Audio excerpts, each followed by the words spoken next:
ನಮಸ್ಕಾರ. ಕರ್ನಾಟಕದ ಜನರಿಗೆ ಸಿಂಗಂ ಅಂದ್ರೆ ಥಟ್ ಅಂತ ನೆನಪಾಗೋ ಮುಖ ಕೆ ಅಣ್ಣಾಮಲೈ ಅವರದ್ದು. ಖಡಕ್ IPS ಅಧಿಕಾರಿಯಾಗಿದ್ದವರು ರಾಜಕೀಯಕ್ಕೆ ಎಂಟ್ರಿ ಕೊಟ್ಟಾಗ ಒಂದು ದೊಡ್ಡ ಸಂಚಲನವೇ ಸೃಷ್ಟಿಯಾಗಿತ್ತು ಅಲ್ವಾ? ಆದ್ರೆ ನೋಡಿ, ತಮಿಳುನಾಡು BJPಯ ಭರವಸೆಯ ನಾಯಕ ಅಂತಾನೆ ಬಿಂಬಿತವಾಗಿದ್ದ ಅದೇ ಅಣ್ಣಾಮಲೈ ಇವತ್ತು ತಮ್ಮದೇ ಪಕ್ಷದಲ್ಲಿ ಒಂದು ದೊಡ್ಡ ಬಿರುಗಾಳಿಯ ಕೇಂದ್ರಬಿಂದು ಆಗಿದ್ದಾರೆ. ಅಷ್ಟಕ್ಕೂ ಏನಿದು ಹಠಾತ್ ಬೆಳವಣಿಗೆ? ಯಾಕೆ ಹೀಗಾಯ್ತು?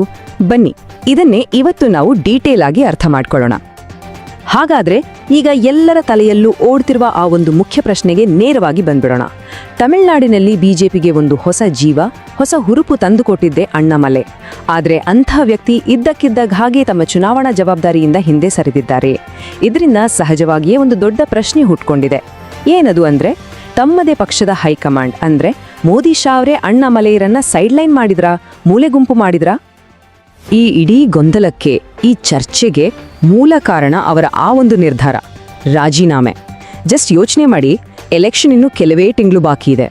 ಇಂತಹ ಒಂದು ಕ್ರೂಷಿಯಲ್ ಟೈಮಲ್ಲಿ ಒಬ್ಬ ಪ್ರಮುಖ ನಾಯಕ, ಅದರಲ್ಲೂ ಚುನಾವಣಾ ಉಸ್ತುವಾರಿ ಸ್ಥಾನದಿಂದ ಯಾಕೆ ಕೆಳಗಿಳಿತಾರೆ? ಏನೋ ದೊಡ್ಡ ಕಾರಣ ಇರಲೇಬೇಕಲ್ವಾ? ಅಧಿಕೃತವಾಗಿ ಅವರು ಕೊಟ್ಟಿರೋ ಕಾರಣ ಏನ್ ಗೊತ್ತಾ?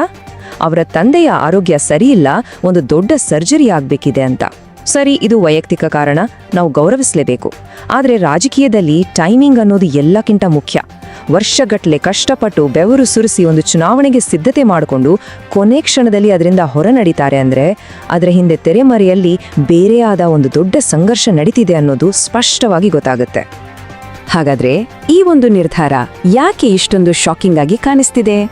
ಯಾಕಂದ್ರೆ ಅಣ್ಣಾಮಲೈ ಪಕ್ಷಕ್ಕೆ ಅಷ್ಟೊಂದು ಅನಿವಾರ್ಯ ಅನ್ನೋ ಹಾಗೆ ಬೆಳೆದು ನಿಂತಿದ್ರು. ಆ ಖಾಕಿ ಯೂನಿಫಾರ್ಮ್ ಬಿಟ್ಟು ಖಾದಿ ಹಾಕಿದಾಗಿನಿಂದ ಅವರು ಸೃಷ್ಟಿಸಿದ ಇಂಪ್ಯಾಕ್ಟ್ ಎಂಥದ್ದು ಅಂತ ಒಮ್ಮೆ ನೋಡೋಣ ಬನ್ನಿ. ನೋಡಿಯೇ ಅವರು ರಾಜಕೀಯಕ್ಕೆ ಎಂಟ್ರಿ ಕೊಟ್ಟಿದ್ದು ತಮಿಳುನಾಡಿನಲ್ಲಿ. ಅಲ್ಲಿ BJP ಪರಿಸ್ಥಿತಿ ಹೇಗಿತ್ತು ಅಂದ್ರೆ ಅದು ಪಕ್ಷಕ್ಕೆ ಒಂದು ರೀತಿ ಬರಡು ಭೂಮಿ ಇದ್ದದಾಗೆ. ಅಂತಹ ಜಾಗದಲ್ಲಿ ಕಮಲ ಅರಳಿಸೋ ದೊಡ್ಡ ಜವಾಬ್ದಾರಿ ಅವರ ಮೇಲಿತ್ತು.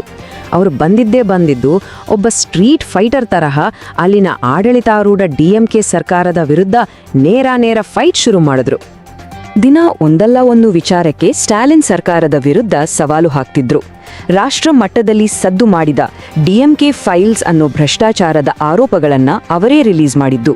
ಅಷ್ಟೇ ಅಲ್ಲ, ಎನ್ ಮಣ್ ಎನ್ ಮಕ್ಕಳ್ ಅಂದ್ರೆ ನನ್ನ ಮಣ್ಣು ನನ್ನ ಜನ ಅಂತ ಇಡೀ ರಾಜ್ಯ ಸುತ್ತಿ ಪಾದಯಾತ್ರೆ ಮಾಡಿದ್ರು. ಇದರಿಂದಾಗಿ ಪಕ್ಷಕ್ಕೆ ಹಿಂದೆಂದೂ ಸಿಗದಂತಹ ಒಂದು ದೊಡ್ಡ ಮೊಮೆಂಟಮ್ ಸಿಕ್ಕಿತ್ತು.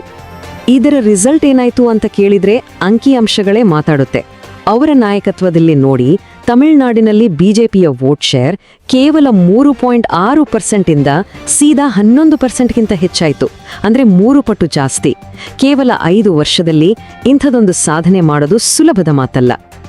ಓಕೆ, ಹಾಗಾದ್ರೆ ಎಲ್ಲವೂ ಸರಿ ಇತ್ತು ಅಂದ್ಮೇಲೆ ಇಷ್ಟೆಲ್ಲ ಯಶಸ್ಸು ತಂದುಕೊಟ್ಟ ನಾಯಕನ ಜೊತೆಗೆ ಪಕ್ಷಕ್ಕೆ ಸಂಘರ್ಷ ಶುರುವಾಗಿದ್ದು ಎಲ್ಲಿ, ಯಾಕೆ ಅನ್ಸ ನೀವು ಕೇಳ್ಬೋದು. ಇದರ ಮೂಲ ಇರೋದೇ ಪಕ್ಷದ ಸ್ಟ್ರಾಟಜಿ ಅಂದ್ರೆ ಕಾರ್ಯತಂತ್ರದ ಬಗ್ಗೆ ಇದ್ದ ಭಿನ್ನಾಭಿಪ್ರಾಯದಲ್ಲಿ. ಇದನ್ನ ಸಿಂಪಲ್ ಆಗಿ ಹೇಳಬೇಕು ಅಂದ್ರೆ 2 ಬೇರೆ ಬೇರೆ ದಾರಿಗಳು. ಒಂದು ಕಡೆ ಅಣ್ಣಾಮಲೈಯವರ ದಾರಿ. ಅವರ ಪ್ಲಾನ್ ಏನಿತ್ತು ಅಂದ್ರೆ 15-20 ವರ್ಷ ಆದರೂ ಪರವಾಗಿಲ್ಲ, ದ್ರಾವಿಡ ಪಕ್ಷಗಳ ಜೊತೆ ಯಾವುದೇ ಕಾಂಪ್ರಮೈಸ್ ಮಾಡ್ಕೊಳ್ಳೋದು ಬೇಡ, ಸೈದ್ಧಾಂತಿಕವಾಗಿ ತಳಮಟ್ಟದಿಂದ ಪಕ್ಷವನ್ನು ಗಟ್ಟಿಯಾಗಿ ಕಟ್ಟೋಣ ಅನ್ನೋದು ಅವರ ಲಾಂಗ್ ಟರ್ಮ್ ವಿಷನ್. ಆದರೆ ಇನ್ನೊಂದು ಕಡೆ ಹೈಕಮಾಂಡ್ನ ಪ್ಲಾನ್ ಬೇರೆ ಇತ್ತು. ಅವರಿಗೆ ತಕ್ಷಣಕ್ಕೆ ರಿಸಲ್ಟ್ ಬೇಕಿತ್ತು. ಅದಕ್ಕಾಗಿ AIADMK ಜೊತೆ ಮೈತ್ರಿ ಮಾಡಿಕೊಂಡು ಹೇಗಾದ್ರೂ ಮಾಡಿ ಕೆಲವು ಸೀಟು ಗೆಲ್ಲಬೇಕು ಅನ್ನೋದು ಅವರ ಶಾರ್ಟ್ ಟರ್ಮ್ ಲೆಕ್ಕಾಚಾರವಾಗಿತ್ತು. ಸೊ ಈ ಸ್ಟ್ರಾಟಜಿ ಮೇಲಿನ ಭಿನ್ನಾಭಿಪ್ರಾಯ ಇದೆಯಲ್ಲ, ಇದೇ ನಿಧಾನವಾಗಿ ಅಣ್ಣಾಮಲೈ ಅವರನ್ನ ಸಿಸ್ಟಮ್ಯಾಟಿಕ್ ಆಗಿ ಮೂಲೆಗುಂಪು ಮಾಡಕ್ಕೆ ಕಾರಣವಾಯಿತು ಅಂತ ಅವರ ಬೆಂಬಲಿಗರು ಬಲವಾಗಿ ನಂಬುತ್ತಾರೆ. ಹಾಗಾದ್ರೆ ಅದು ಹೇಗೆ ನಡೀತು? ಯಾವೆಲ್ಲ ಘಟನೆಗಳು ನಡೆದ್ವು? ಬನ್ನಿ ಒಂದೊಂದಾಗಿ ನೋಡೋಣ. ನೋಡಿ, ಈ ಇಡೀ ಪ್ರಕ್ರಿಯೆ ಶುರುವಾಗಿದ್ದು ಅಣ್ಣಾಮಲೈ ಒಂದು ಯೂನಿವರ್ಸಿಟಿ ಫೆಲೋಶಿಪ್ಗಾಗಿ ಲಂಡನ್ಗೆ ಹೋದಾಗ. ಅವರು ಇಲ್ಲಿಲ್ಲದ ಸಮಯ ನೋಡಿ ಹಿರಿಯ ನಾಯಕ H ರಾಜಾ ಅವರನ್ನ ಚುನಾವಣಾ ಸಮಿತಿ ಸಂಚಾಲಕರನ್ನಾಗಿ ನೇಮಿಸಲಾಯಿತು. ಅಣ್ಣಾಮಲೈ ವಾಪಸ್ ಬಂದ ಮೇಲೂ ಅವರೇ ಆ ಜವಾಬ್ದಾರಿಯಲ್ಲಿ ಮುಂದುವರೆದ್ರು. ಅಷ್ಟೊತ್ತಿಗಾಗಲೇ ಪಕ್ಷದ ಫೋಕಸ್ ಅಣ್ಣಾಮಲೈ ವಿರೋಧಿಸ್ತಿದ್ದ AIADMK ಜೊತೆಗಿನ ಮೈತ್ರಿಯ ಕಡೆ ಶಿಫ್ಟ್ ಆಗಿತ್ತು. ಕೊನೆಗೆ ಅಣ್ಣಾಮಲೈ ಅವರಿಗೆ ಕೊಟ್ಟಿದ್ದು ಕೇವಲ 6 ವಿಧಾನಸಭಾ ಕ್ಷೇತ್ರಗಳ ಉಸ್ತುವಾರಿ ಮಾತ್ರ. ಇದರಲ್ಲೇ ಇದೆ ನೋಡಿ ಅಸಲಿ ಆಟ. ಇಡೀ ರಾಜ್ಯದ 234 ಕ್ಷೇತ್ರಗಳಲ್ಲಿ ಓಡಾಡಿ ಪಕ್ಷಕ್ಕೆ ಹೊಸ ಚೈತನ್ಯ ತುಂಬಿದ್ದ ಒಬ್ಬ ನಾಯಕನಿಗೆ ಕೊನೆಗೆ ಕೇವಲ 6 ಕ್ಷೇತ್ರಗಳ ಜವಾಬ್ದಾರಿ ಕೊಟ್ರು. ಇದು ಎಂಥವರಿಗಾದ್ರೂ ಒಂದು ರೀತಿ ಡಿಮೋಷನ್ ಅಂತಾನೆ ಅನ್ಸತ್ತೆ. ಅವರ ವರ್ಚಸ್ಸಿಗೆ ಮಾಡಿದ ದೊಡ್ಡ ಅವಮಾನ ಅಂತಾನೆ ರಾಜಕೀಯ ವಲಯದಲ್ಲಿ ವಿಶ್ಲೇಷಣೆ ಮಾಡಲಾಗ್ತಿದೆ. ಹಾಗಾದ್ರೆ ಈ ಎಲ್ಲ ಬೆಳವಣಿಗೆಗಳ ನಂತರ ಮುಂದೇನು? ಇದು ಪಕ್ಷದ ಭವಿಷ್ಯಕ್ಕೆ ಮತ್ತು ಈ ಇಡೀ ಬಿರ್ಗಾಳಿಯ ಕೇಂದ್ರದಲ್ಲಿರೋ ಅಣ್ಣಾಮಲೈ ಅವರ ರಾಜಕೀಯ ಭವಿಷ್ಯಕ್ಕೆ ಏನು ಅರ್ಥ ಕೊಡುತ್ತೆ? ಕೆಲವು ಗಂಭೀರ ಪ್ರಶ್ನೆಗಳು ಈಗ ನಮ್ಮ ಮುಂದಿವೆ. ಬಿಜೆಪಿ ದೃಷ್ಟಿಯಿಂದ ನೋಡಿದ್ರೆ ಇದೊಂದು ದೊಡ್ಡ ಗ್ಯಾಂಬಲ್. ಓಕೆ, ಶಾರ್ಟ್ ಟರ್ಮ್ನಲ್ಲಿ AIADMK ಜೊತೆ ಮೈತ್ರಿ ಮಾಡಿಕೊಂಡ್ರೆ ಕೆಲವು ಸೀಟ್ಗಳು ಹೆಚ್ಚಿಗೆ ಸಿಗ್ಬಹುದು, ನಿಜ. ಆದರೆ ಲಾಂಗ್ ಟರ್ಮ್ನಲ್ಲಿ ಏನಾಗುತ್ತೆ? ಅಣ್ಣಾಮಲೈ ತಮ್ಮ ಹೋರಾಟದಿಂದ ಕಟ್ಟಿದ್ದ ಆ ಯುವಕರ ಪಡೆ, ಆ ತಳಮಟ್ಟದ ಕಾರ್ಯಕರ್ತರನ್ನ ಕಳೆದುಕೊಳ್ಳೋ ದೊಡ್ಡ ರಿಸ್ಕ್ ಇದೆ. ಅವರಲ್ಲದೆ ಆ ಮಟ್ಟದ ಎನರ್ಜಿ, ಆ ಜನಪ್ರಿಯತೆ ಇರೋ ಬೇರೆ ನಾಯಕ ಸದ್ಯಕ್ಕೆ ತಮಿಳುನಾಡಿನಲ್ಲಿಲ್ಲ. ಇದರಿಂದ ಕಾರ್ಯಕರ್ತರಲ್ಲೇ ಕನ್ಫ್ಯೂಷನ್ ಶುರುವಾಗಬಹುದು. ಇನ್ನು ಅಣ್ಣಾಮಲೈ ಕಥೆ ಏನಪ್ಪಾ ಅಂದ್ರೆ, ಅವರ ರಾಜಕೀಯ ಜೀವನ ಖಂಡಿತ ಇಲ್ಲಿಗೆ ಮುಗಿಯೋದಿಲ್ಲ. ಅವರಿಗೆ ಈಗೇನೋ ಕೇವಲ 42 ವರ್ಷ ವಯಸ್ಸು.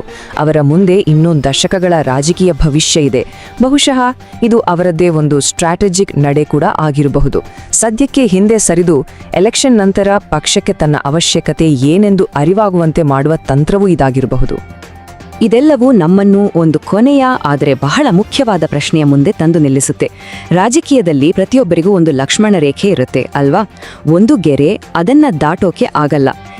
ಅಣ್ಣಾಮಲೈ ತಮ್ಮ ಆ ಲಕ್ಷ್ಮಣ ರೇಖೆಯನ್ನ ತಲುಪಿಬಿಟ್ರ?